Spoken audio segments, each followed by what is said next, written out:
Hello everyone, welcome to biology achievers. My name is Simi Singh. I hope कि आपने previous video जो है उसको ज़रूर देखा होगा, जिसमें हमने इंट्रोडक्टरी पार्ट एंड कुछ जो स्टार्च फॉर्मेशन के रिगार्डिंग टेस्ट थे, एक्सपेरिमेंट जो थे, उसके बारे में डिटेल में डिस्कशन किया था।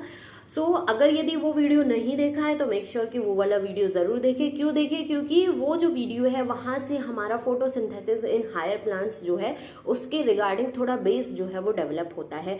आज का जो वीडियो है उसमें हम अर्ली एक्सपेरिमेंट्स के बारे में डिटेल में डिस्कशन करने वाले हैं, जिसमें यहाँ पर हम देख सकते हैं कि 5 साइंटिस्ट थे जिन्होंने डिफरेंट डिफरेंट तरीके से एक्सपेरिमेंट्स जो है वो कंडक्ट किए फोटोसिंथेसिस को समझने के लिए। स्टार्ट करते हैं। यहाँ पर it is interesting to learn about those simple experiments that led to a gradual development in our understanding of photosynthesis। यहाँ पर हम उन सिंपल एक्सपेरिमेंट्स के बारे में जानेंगे, एक्सपेरिमेंट्स को समझेंगे जो हमारी अंडरस्टैंडिंग जो है वो डेवलप करता है रिगार्डिंग फोटोसिंथेसिस। सबसे पहला एक्सपेरिमेंट जो है वो कंडक्ट किया था जोसेफ प्रिस्ले नाम के साइंटिस्ट ने, जिनका टाइम ड्यूरेशन था 1733 से 1804 तक का, जिसमें मोर स्पेसिफिकली 1770 में इन्होंने बहुत सारे एक्सपेरिमेंट्स जो है वो कंडक्ट किए, परफॉर्म किए एक सीरीज में। और इससे ये चीज रिवील हुई कि जो ग्रीन प्लांट्स की जो ग्रोथ है उसमें एयर क्या है, एक एसेंशियल रोल प्ले कर रहा होता है। In 1770 performed a series of experiments that revealed the essential role of air in the growth of green plants। green plants की growth में air जो है वो एक essential role play कर रहा होता है।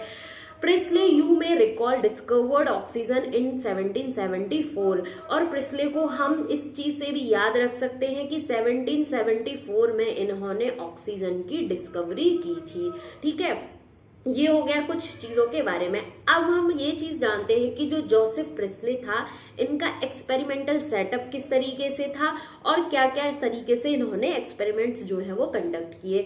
तो सबसे पहले अगर हम एक्सपेरिमेंट की बात करें तो Priestley observe that a candle burning in a closed space a bell jar soon get extinguished. अब ये जो चीज लिखी हुई है इसको हम स्ट्रक्चर के बेसिस पर समझते हैं।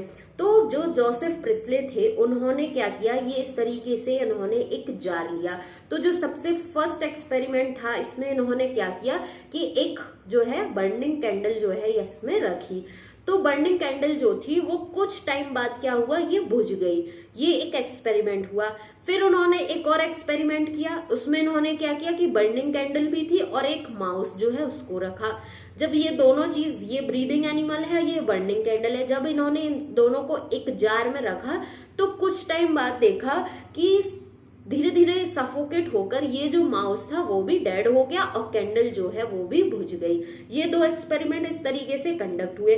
तो इससे क्या कंक्लूजन निकला, ये जो दो एक्सपेरिमेंट कंडक्ट किए इन्होंने, इससे ये कंक्लूजन निकला कि ये जो बर्निंग कैंडल है और ये जो ब्रीदिंग एनिमल है ये किसी न किसी तरीके से एयर जो है उसको डैमेज कर रहा है। अब ये जो एयर डैमेज हो रही है ये किस तरीके से रिस्टोर की जा सकती है, इसके लिए फिर उन्होंने और एक्सपेरिमेंट किया। फिर इन्होंने एक और एक्सपेरिमेंट किया, दैट मीन्स हम कह सकते हैं कि एक थर्ड एक्सपेरिमेंट किया कि ये एक सेम जार था जिसमें बर्निंग कैंडल थी, इसमें माउस था और इसमें इन्होंने एक क्या किया, मिंट का प्लांट, दैट मीन्स पुदीने का पौधा जो है वो प्लेस कर दिया। जैसा कि इस वाले एक्सपेरिमेंट में हम देख सकते हैं बर्निंग कैंडल है, माउस है और मिंट प्लांट है।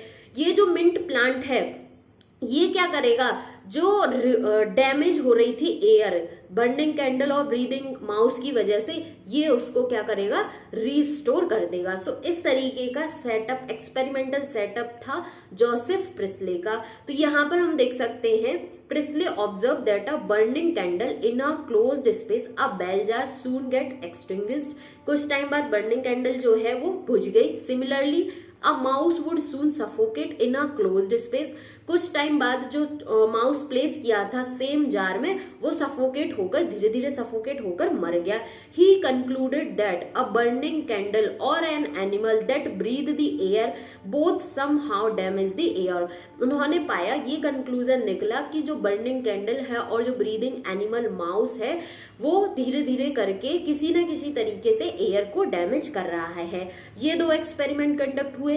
फिर उसके बाद उन्होंने और एक्सपेरिमेंट कंडक्ट किया, but when he placed a mint plant in the same bell jar. Same bell jar कहने का मतलब ये हो गया कि वो बेल जार जिसमें बर्निंग कैंडल थी, ब्रीदिंग एनिमल माउस था, उसी सेम जार में इन्होंने ये मिंट प्लांट जो है वो प्लेस कर दिया। उसके बाद इन्होंने क्या पाया, he found that the mouse stay alive and candle continue to burn. और उसके कुछ टाइम बाद इन्होंने देखा कि जो चूहा था, जो माउस था, वो जिंदा रहा और ये जो बर्निंग कैंडल थी वो भी जलती रही। Priestley hypothesise as follow, plants restore to the air whatever breathing animals and burning candle remove. जो बर्निंग कैंडल थी और जो ब्रीदिंग एनिमल माउस था, इन दोनों की वजह से जो भी एयर डैमेज हो रही थी, प्लांट ने उसको रीस्टोर कर दिया। सो ये पूरा का पूरा एक्सपेरिमेंटल सेटअप था जोसेफ प्रिस्ले का। Can you imagine how Priestley would have conducted the experiment using a candle and a plant? क्या हम इमेजिन कर सकते हैं कि प्रिस्ले जो है उन्होंने ये कैंडल और प्लांट को यूज करके कैसे एक्सपेरिमेंट जो है वो कंडक्ट किया था। Remember he would need to rekindle the candle to test whether it burns after a few days. हमें ये भी याद रखना है कि जो जोसेफ प्रिस्ले थे उन्होंने ये एक्सपेरिमेंट जो है, एक्सपेरिमेंट की जो सीरीज है वो कुछ दिनों के बाद फिर से की और ये जानने की कोशिश की कि ये कैंडल जो है कुछ दिनों बाद जलती है या नहीं जलती है। How many different ways you can think of to light the candle without disturbing the setup. और हम कितने डिफरेंट तरीके से ये सोच सकते हैं कि ये जो पूरा का पूरा एक्सपेरिमेंटल सेटअप है, इसको बिना डिस्टर्ब करे हुए कि कैंडल जो है वो कितने दिनों तक जल सकती है। सो ये पूरा का पूरा एक्सपेरिमेंट था जोसेफ प्रिस्ले का। आई होप कि ये एक्सपेरिमेंट जो है वो अच्छे से समझ में आया होगा। अब हम नेक्स्ट साइंटिस्ट जो हैं, जिनको हम जैन इंगनहॉज के नाम से जानते हैं, इनके एक्सपेरिमेंट के बारे में देखते हैं। इन्होंने क्या एक्सपेरिमेंट किया। So using a similar setup. अब यहाँ पर ये ध्यान रखना है कि जो जैन इंगनहॉज थे, इन्होंने सिमिलर सेटअप यूज किया था जो प्रिस्ले का सेटअप था, उसी तरीके का ये जो सेटअप था। दैट मीन्स कि ये जो जार है, इसमें बर्निंग कैंडल है, माउस है, प्लांट है, ये पूरा का पूरा सिमिलर सेटअप जो है, इसको एक बार तो इन्होंने डार्क में रखा और एक बार इन्होंने इसको लाइट में रखा। जब एक बार डार्क में रखा, एक बार लाइट में रखा, तो इससे इन्हें ये रिजल्ट्स मिले, ये कंक्लूजन निकला कि जो सनलाइट होती है वो इसेंशियल रोल प्ले करती है प्लांट प्रोसेस जो है उसमें। That somehow purify the air followed by burning candle and breathing animal। सो इन्होंने ये चीज बताया कि जो प्लांट प्रोसेस है उसमें एयर क्या है, सनलाइट जो है वो एसेंशियल रोल प्ले कर रही है और किसी ना किसी तरीके से ये जो लाइट है वो क्या करती है, एयर को प्यूरिफाई कर रही है, उस एयर को जो बर्निंग कैंडल और ब्रीदिंग एनिमल दैट मीन्स कि माउस की वजह से डैमेज हो रही थी।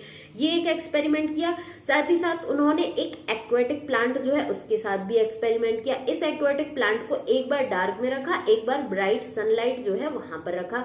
जब ब्राइट सनलाइट में ये प्लांट रखा तो उन्होंने देखा कि जो प्लांट का ग्रीन पार्ट है उसके चारों तरफ स्मॉल स्मॉल बबल्स जो है वो फॉर्म हो गए। लेकिन जब इस एक्वेटिक प्लांट को डार्क में रखा तो किसी भी तरीके के बबल्स का फॉर्मेशन नहीं हुआ। तो यहाँ पर हम देख सकते हैं Ingenhousz is in an elegant experiment with an aquatic plant. Aquatic plant के साथ इन्होंने एक्सपेरिमेंट किया। Shows that in bright sunlight small bubbles were formed around the green part while in the dark they did not.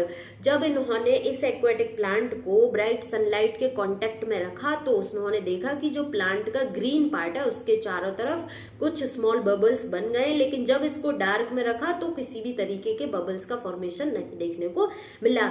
Letter he identified these bubbles to be of oxygen। बाद में इन्होंने ये identify किया, ये बताया कि ये जो बबल्स फॉर्म हो रहे थे ये कुछ और नहीं, ये क्या है, ये ऑक्सीजन के ही बबल्स थे, ऑक्सीजन थी। Hence he shows that it is only the green part of plant that could release oxygen। और इससे ये शो किया इन्होंने, ये बताया कि प्लांट का ग्रीन पार्ट वह रीजन है जहां से ऑक्सीजन जो है वो रिलीज होती है। सो ये एक्सपेरिमेंट था जैन इंगनहॉज का, जिनका टाइम ड्यूरेशन था 1730 से 1799 टाइम ड्यूरेशन था। अब हम नेक्स्ट साइंटिस्ट जो है उसके ऊपर मूव करते हैं, जो कि बात है 1854 की, जहां पर जूलियस वॉन शैक नाम के एक साइंटिस्ट थे। इन्होंने क्या एक्सपेरिमेंट किया, क्या प्रोवाइड किया, ठीक है। तो इन्होंने एक एविडेंस प्रोवाइड किया for production of glucose when plants grow. जब प्लांट्स ग्रो कर रहे हैं तो उनके अंदर ग्लूकोज का प्रोडक्शन, ग्लूकोज का फॉर्मेशन होता है। ये एविडेंस जो है वो किसने दिया था? जूलियस वॉन शैक ने इन 1854 में। Glucose is usually stored as starch. Glucose जो है वो जनरली स्टार्च के फॉर्म में स्टोर होता है प्लांट के अंदर।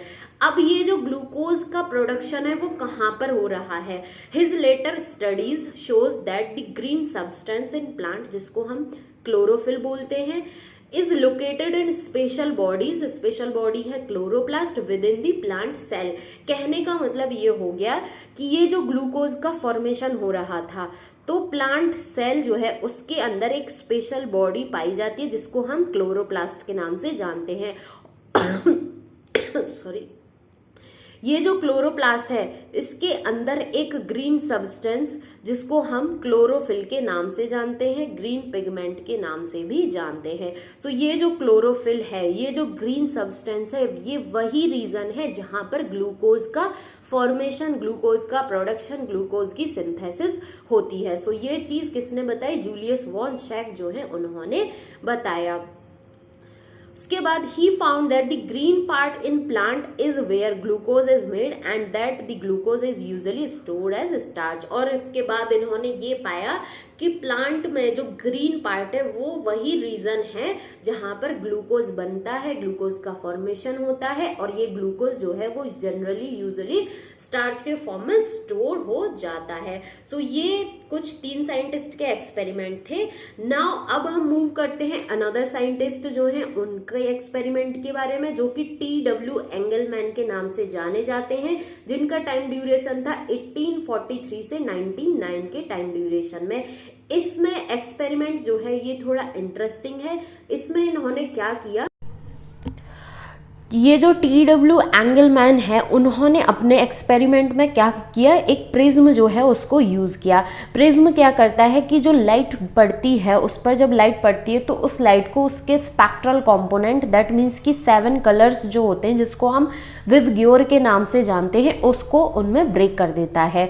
ठीक है, उसके बाद ये जो स्पेक्ट्रल कंपोनेंट थे उनको इल्यूमिनेट किया, डाला गया किस पर? ग्रीन एल्गा, जिसका नाम है क्लैडोफोरा।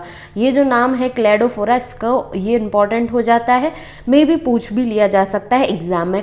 अब ये जो ग्रीन एल्गा क्लैडोफोरा था ये किस में प्लेस्ड था, रखा हुआ किस में था? सस्पेंशन था किसका? एरोबिक बैक्टीरिया का। सो ये जो पूरा का पूरा सिनेरियो है इसको हम डायग्राम के थ्रू समझने की कोशिश करते हैं। ये क्या है? ये एक प्रिज्म है जो T.W. एंगलमैन ने अपने एक्सपेरिमेंट में यूज़ किया। इस प्रिज्म पर लाइट पड़ी, लाइट पड़ने के बाद जो ये जो लाइट है प्रिज्म इसको क्या करता है, इसके स्पेक्ट्रल कंपोनेंट, दैट मीन्स कि विवग्योर जो है उसमें क्या कर देता है? स्प्लिट कर देता है, ब्रेक कर देता है। ब्रेक होने के बाद ये जो स्पेक्ट्रल कंपोनेंट है ये क्या है, किस पर इल्यूमिनेट किए गए? ग्रीन एल्गा, जिसको नाम था क्लैडोफोरा, और ये किस में रखा हुआ था? एरोबिक बैक्टीरिया का जो सस्पेंशन है उसमें रखा हुआ था। तो उस पर ये लाइट डाली गई। लाइट डालने के बाद क्या रिजल्ट्स मिले वो आगे की बात हम आगे करते हैं। यहाँ पर आगे हमसे ये बात की गई है कि ये जो बैक्टीरिया है वो क्यों यूज़ किया जाता है। तो बैक्टीरिया जो है वो इसलिए यूज़ किया जाता है कि ये क्या है, जो O2 इवोल्यूशन की साइट है उसको डिटेक्ट करने के लिए बैक्टीरिया जो है वो यूज़ किया जाता है। O2 इवोल्यूशन की साइट डिटेक्ट करने का मतलब ये हो गया कि ऑक्सीजन प्लांट के किस पार्ट से रिलीज हो रही है, इस चीज़ को जानने के लिए, इस चीज़ को डिटेक्ट करने के लिए बैक्टीरिया जो है उसको यूज़ किया जाता है। सो आई होप कि T.W. एंगलमैन जो है उन्होंने किस तरीके से प्रिज्म जो है उसको यूज़ किया और उसका जो स्पेक्ट्रल कंपोनेंट थे लाइट के वो किस तरीके से इल्यूमिनेट हुए ग्रीन एल्गा क्लैडोफोरा पर, ये चीज़ अच्छे से समझ में आई होगी। आगे की बात हम और अच्छे से समझने की कोशिश करते हैं। यहाँ पर आगे यही बताया गया, bacteria were used to detect the site of O2 evolution. So ये लाइन भी इंपॉर्टेंट हो जाती है कि अगर यदि हमसे क्वेश्चन में पूछा जाता है T.W. एंगलमैन जो है उन्होंने अपने एक्सपेरिमेंट में एरोबिक बैक्टीरिया जो है उसको यूज़ किया था, तो ये बैक्टीरिया किस चीज़ के लिए यूज़ किया गया? साइट ऑफ O2 इवोल्यूशन जो है उसको डिटेक्ट करने के लिए यूज़ किया। अब इन्होंने ये पूरा का पूरा सेटअप तो कर लिया, उसके बाद इन्हें क्या ऑब्जर्वेशन मिली? He observe that the bacteria accumulated mainly in the region of blue and red light of the split spectrum. अब ये जो लाइट स्प्लिट हुई थी, ब्रेक हुई थी अपने स्पेक्ट्रल कंपोनेंट में, तो उसमें जो ब्लू रीजन था लाइट का और जो रेड रीजन था लाइट का, उस ब्लू और रेड वाले रीजन में बैक्टीरिया जो है वो एक्यूमुलेट हो रहे हैं, बैक्टीरिया जो है वहाँ पर इन दो लाइट वाले रीजन में इकट्ठा हो रहे हैं। ये चीज़ उन्होंने ऑब्जर्व की। A first action spectrum of photosynthesis was दस डिस्क्राइब्ड, जिससे कि फोटोसिंथेसिस का जो फर्स्ट एक्शन स्पेक्ट्रम था वो डिस्क्राइब किया गया। इट रिजेंबल्स रफली the absorption spectra of chlorophyll A and chlorophyll B. ये जो रेड लाइट वाले रीजन में बैक्टीरिया एक्यूमुलेट हो रहे थे, ब्लू लाइट वाले रीजन में बैक्टीरिया एक्यूमुलेट हो रहे थे, तो ये रफली किसके एब्जॉर्प्शन स्पेक्ट्रा जो है उससे रिजेंबल करता है? ये रिजेंबल करता है chlorophyll A and chlorophyll B का जो एब्जॉर्प्शन स्पेक्ट्रा है उससे। कहने का मतलब ये हो गया कि जो क्लोरोफिल ए है क्लोरोफिल ए जो है वो ब्लू लाइट में एब्जॉर्ब होता है। तो यहाँ पर हम लिख सकते हैं कि क्लोरोफिल ए जो है वो ब्लू लाइट में एब्जॉर्ब होता है और क्लोरोफिल बी जो है वो रेड लाइट में एब्जॉर्ब हो रहा है। ये चीज़ इन्होंने अपने एक्सपेरिमेंट में बताई। By the middle of 19th century the key features of plant photosynthesis were known, namely that plant could use light energy to make carbohydrates from carbon dioxide and water. 19th century के middle में इतनी चीज़ पता चल चुकी थी, की features जो थे प्लांट फोटोसिंथेसिस के उनके बारे में जानकारी हो गई थी, और उसमें ये बताया गया कि जो प्लांट हैं वो क्या करते हैं, लाइट एनर्जी को यूज़ करते हैं। लाइट एनर्जी को यूज़ करके कार्बन डाइऑक्साइड एंड वाटर की हेल्प से क्या बनाते हैं, कार्बोहाइड्रेट्स जो हैं उसका फॉर्मेशन करते हैं। The empirical equation representing the total process of photosynthesis for oxygen evolving organism was then understood as, और उसके बाद ये जो फोटोसिंथेसिस की रिएक्शन थी उस टाइम पर कुछ इस तरीके से समझी गई। Carbon dioxide plus water, carbon dioxide water जो है वो लाइट की प्रेजेंस में CH2O प्लस O2 जो है उसको बनाएंगे। अब यहाँ पर ये जो CH2O है ये क्या करता है, रिप्रेजेंट करता है कार्बोहाइड्रेट, फॉर एग्जाम्पल ग्लूकोज जो कि एक 6 कार्बन शुगर होता है। सो आई होप कि TW एंगलमैन जो है उनका एक्सपेरिमेंट अच्छे से समझ में आया होगा, एंड आगे जो किस तरीके से फोटोसिंथेसिस की रिएक्शन जो है ऑक्सीजन इवॉल्विंग ऑर्गेनिज्म जो है उनमें जो देखी गई थी वो किस तरीके से रिप्रेजेंटेड हुई थी। फर्स्ट टाइम वो कुछ इस तरीके से रिप्रेजेंट की गई थी, जिसमें CH2O जो है वो क्या रिप्रेजेंट करता है, कार्बोहाइड्रेट जो है उसको रिप्रेजेंट करता है। ये चीज़ थी यहाँ तक। इसके बाद आगे का हम देखते हैं। A milestone contribution to the understanding of photosynthesis was that made by a microbiologist Cornelius van Niel in 1897 to 1985। उसके बाद एक जो कंट्रीब्यूशन था फोटोसिंथेसिस की अंडरस्टैंडिंग के अकॉर्डिंग, जो कि माइलस्टोन बताया गया, मील के पत्थर के समान समझा गया, तो ये चीज़ जो है वो किसने बनाई थी, किसने बताया था, एक माइक्रोबायोलॉजिस्ट थे जिनका नाम था कॉर्नेलियस वैन नील। इनका टाइम ड्यूरेशन था 1897 से 1985 में। अब ये जो माइक्रोबायोलॉजिस्ट थे इनकी स्टडीज़ जो हैं वो किस पे बेस्ड थी, पर्पल एंड ग्रीन बैक्टीरिया जो है इस पर इन्होंने स्टडी की। जब इन्होंने पर्पल और ग्रीन बैक्टीरिया पर स्टडी की तो उसके बाद इन्हें क्या रिजल्ट्स मिले, so demonstrate that photosynthesis is essentially a light dependent reaction in which hydrogen from a suitable oxidizable compound reduces carbon dioxide to carbohydrates। तो ये जो माइक्रोबायोलॉजिस्ट हैं वैन नील, इन्होंने अपने एक्सपेरिमेंट्स जो हैं वो किस पर किए, पर्पल ग्रीन बैक्टीरिया पर किए, और इन पर एक्सपेरिमेंट करने के बाद इन्होंने बताया कि जो फोटोसिंथेसिस है वो एक लाइट डिपेंडेंट रिएक्शन होती है जिसमें हाइड्रोजन जो है वो एक सुइटेबल ऑक्सीडाइजेबल कंपाउंड के थ्रू रिड्यूस करता है किसको, कार्बन डाइऑक्साइड को, किसमें, कार्बोहाइड्रेट्स में। कहने का मतलब ये हो गया कि हाइड्रोजन जो है वो क्या करता है, कार्बन डाइऑक्साइड को रिड्यूस करके कार्बोहाइड्रेट्स का फॉर्मेशन करता है। This can be expressed. अब ये जो इक्वेशन थी इसको किस तरीके से एक्सप्रेस किया गया, 2H2A प्लस CO2 लाइट की प्रेजेंस में 2A plus CH2O plus water, इस तरीके से फोटोसिंथेसिस की जो रिएक्शन है उसको रिप्रेजेंट किया गया। अब यहाँ पर आगे बताया गया है कि ग्रीन प्लांट्स जो होते हैं, in green plants H2O is the hydrogen donor and is oxidized to O2। जो ग्रीन प्लांट्स हैं उनमें ये जो H2O है ये क्या है, ये हाइड्रोजन डोनर होता है और ऑक्सीडाइज्ड हो जाता है किसमें, O2 में। Some organism do not release O2 during photosynthesis, कुछ ऑर्गेनिजम्स ऐसे होते हैं जो कि फोटोसिंथेसिस के दौरान O2 जो है उसको रिलीज नहीं करते हैं। अब हमें एक सिचुएशन दी गई है आगे, when H2S instead is the hydrogen donor for purple and green sulfur bacteria. The oxidation product is sulfur or sulfate depending on the organism and not O2। यहाँ पर ये बताया गया है कि अगर यदि हम H2O जो कि हाइड्रोजन डोनर माना गया ग्रीन प्लांट्स में होता है, इसकी जगह पर जब हम H2S जो है उसको यूज़ करेंगे एज अ हाइड्रोजन डोनर, किसके लिए, purple and green sulphur bacteria के लिए, तो उसका जो ऑक्सीडेशन प्रोडक्ट होगा वो क्या होगा, सल्फर और सल्फेट होगा ऑर्गेनिज्म की डिपेंडेंसी के बेसिस पर। O2 जो है वो उसका ऑक्सीडेशन प्रोडक्ट नहीं होगा। सो यहाँ पर ये चीज़ ध्यान रखनी है कि अगर यदि H2O जो है हाइड्रोजन डोनर है तो उसका ऑक्सीडाइज्ड होकर O2 मिल रहा है, दैट मीन्स कि ऑक्सीडेशन प्रोडक्ट जो है H2O का वो क्या है, O2 है। अगर यदि H2S जो है यूज़ किया जाता है as a hydrogen donor for purple and green sulphur bacteria, तो उस केस में ऑक्सीडेशन प्रोडक्ट जो है वो क्या होगा, सल्फर और सल्फेट। ये भी डिपेंड करेगा ऑर्गेनिज्म के ऊपर। Hence he inferred that the O2 evolve by the green plant come from H2O not from carbon dioxide. और इससे क्या मिला, इससे क्या कंक्लूजन निकला कि जो ऑक्सीजन रिलीज्ड हो रही है, इवॉल्व हो रही है ग्रीन प्लांट्स के थ्रू, वो कहाँ से आ रही है, वो वाटर से आ रही है, कार्बन डाइऑक्साइड से नहीं आती है।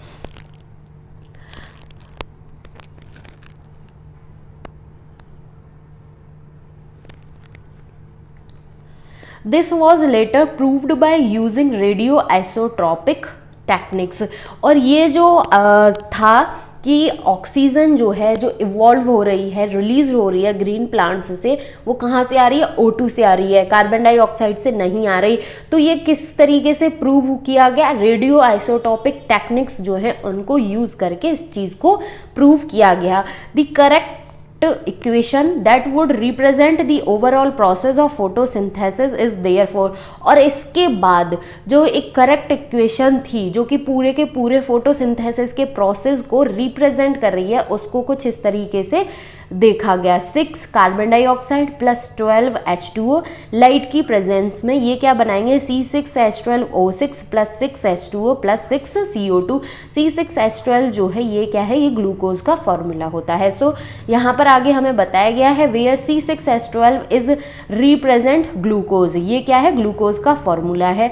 दी O2 released is from water, और ये जो ऑक्सीजन रिलीज्ड हो रही है ये कहाँ से आ रही है, ये वाटर से आ रही है, कार्बन डाइऑक्साइड से नहीं आ रही। This was proved using radio isotope technique. और ये किस टेक्निक को यूज करके प्रूव किया गया, रेडियो आइसोटोप टेक्निक जो है उसको यूज करके इस चीज को प्रूव किया गया। Note that this is not a single reaction but description of multi-step process called photosynthesis। अब ये जो हमें एक रिएक्शन मिल रही है ये एक सिंगल रिएक्शन नहीं होती है फोटोसिंथेसिस की, इसमें मल्टीपल स्टेप्स होते हैं प्रोसेस में। फोटोसिंथेसिस का जो प्रोसेस है उसमें मल्टी स्टेप्स होती हैं, तब जाके ये हमें फाइनल प्रोडक्ट, फाइनल जो रिएक्शन है वो मिलती है। सो यहाँ पर हमें यही बताया गया है, नोट करने वाली बात है कि ये एक सिंगल रिएक्शन नहीं होती है बल्कि मल्टी स्टेप प्रोसेस होता है जिसको हम फोटोसिंथेसिस के नाम से जानते हैं। अब आगे हमसे क्वेश्चन पूछा गया, can you explain why 12 molecule of water as a substrate are used in the equation given above. जो हमें ये ऊपर इक्वेशन दी गई है तो इसमें 12 मॉलिक्यूल जो हैं वो वाटर के क्यों यूज़ किए गए हैं, क्यों यूज़ किए गए हैं, क्योंकि जो फोटोसिंथेसिस का प्रोसेस है उससे क्या करते हैं, प्लांट्स लाइट एनर्जी को यूज़ करके ऑर्गेनिक कंपाउंड बोले, कार्बोहाइड्रेट बोले, मोर स्पेसिफिकली शुगर्स, ग्लूकोज बोले, तो ग्लूकोज का फॉर्मेशन होता है। और ग्लूकोज के फॉर्मेशन के लिए हमें रिएक्शन को बैलेंस भी करना होगा। तो ग्लूकोज का जब फॉर्मेशन होगा तो उसमें 12 वाटर मॉलिक्यूल्स जो हैं वो इसलिए यूज़ किए गए हैं। सो ये है रिएक्शन को बैलेंस करने के लिए। तो ये थे कुछ अर्ली एक्सपेरिमेंट जो कि डिफरेंट साइंटिस्ट जो हैं उन्होंने परफॉर्म किए। अब ये जो पर्टिकुलर स्लाइड है ये बहुत ज़्यादा इम्पॉर्टेंट है, जो कि अर्ली एक्सपेरिमेंट्स जो हैं उनको बहुत ही कन्वीनियंट वे में समराइज करेगी। सबसे पहले साइंटिस्ट जो हैं हमने देखे थे जोसेफ प्रेस्ले, जिन्होंने डिस्कवर की थी ऑक्सीजन इन 1774 में। इनका जो पूरा का पूरा एक्सपेरिमेंटल सेटअप था उसमें क्या था कि जो ब्रीदिंग एनिमल और बर्निंग कैंडल की वजह से एयर डैमेज हो रही थी वो रीस्टोर हो जाती है प्लांट के through. So plant restore air that is damaged by burning candle and breathing animal. ये चीज़ थी इनके एक्सपेरिमेंट में। फिर नेक्स्ट एक्सपेरिमेंट जो कंडक्ट किया था वो थे जैन इंगेनहॉज। इन्होंने बताया कि सनलाइट जो है वो इसेंशियल होती है प्लांट प्रोसेस के लिए, और ग्रीन पार्ट जो होता है प्लांट का उससे ही ऑक्सीजन जो है वो रिलीज होती है। उसके बाद नेक्स्ट साइंटिस्ट आए जूलियस वॉन शैक। इन्होंने एक एविडेंस प्रोवाइड किया for the production of glucose. Glucose के प्रोडक्शन के लिए एक एविडेंस प्रोवाइड किया। Green part of the plant where glucose form and usually stored in the form of starch. और इन्होंने बताया कि प्लांट का ग्रीन पार्ट ही वो रीजन होती है जहाँ पर ग्लूकोज जो है वो बनता है, फॉर्म होता है, और ये ग्लूकोज जो है वो स्टार्च के फॉर्म में स्टोर हो जाता है। उसके बाद नेक्स्ट साइंटिस्ट आए टी.डब्ल्यू. एंगलमैन। इन्होंने अपने एक्सपेरिमेंट में प्रिज्म जो है वो यूज़ किया था, और ये प्रिज्म जो है वो क्या करता है, लाइट को स्प्लिट कर देता है उसके स्पेक्ट्रल कंपोनेंट, जिसको हम विव गियर के नाम से भी जानते हैं। उसके बाद describe first action spectra of photosynthesis. Photosynthesis का जो फर्स्ट एक्शन स्पेक्ट्रा जो था वो डिस्क्राइब किया था टी.डब्ल्यू. एंगलमैन ने। उसके बाद एक माइक्रोबायोलॉजिस्ट थे जिनको हम कॉर्नेलियस वैन नील के नाम से जानते हैं। इन्होंने क्या किया, अपने एक्सपेरिमेंट में पर्पल ग्रीन बैक्टीरिया जो है उसको यूज़ किया था और यूज़ करने के बाद ये चीज़ इनको मिले अपने रिजल्ट्स में कि फोटोसिंथेसिस जो है वो एक लाइट डिपेंडेंट रिएक्शन होती है। सो जितने भी साइंटिस्ट जो थे जिन्होंने अर्ली एक्सपेरिमेंट्स किए थे फोटोसिंथेसिस के रिगार्डिंग, सो आई होप कि वो डिटेल में पढ़ने के बाद इस पर्टिकुलर स्लाइड से बहुत ही कन्वीनियंट वे में अच्छे से समझ में आ रहे हैं। अगर फिर भी कोई डाउट रहता है, कोई क्वेरी रहती है तो प्लीज़ कमेंट सेक्शन में ज़रूर कमेंट करें, एंड चैनल को ज़रूर सब्सक्राइब करें, वीडियो को लाइक करें और अपने फ्रेंड के साथ भी शेयर करें। और अपनी नीट एग्ज़ाम जो कि 2024 में देने वाले हैं और जो बच्चे 2025 में अपीयर होने वाले हैं, तो अभी से कंसिस्टेंसी, रेगुलरिटी जो है उसको प्रॉपर मेंटेन करें, अपने टाइम का बहुत ही ऑनेस्ट वे में सही से यूटिलाइजेशन करें। Thank you so much for watching.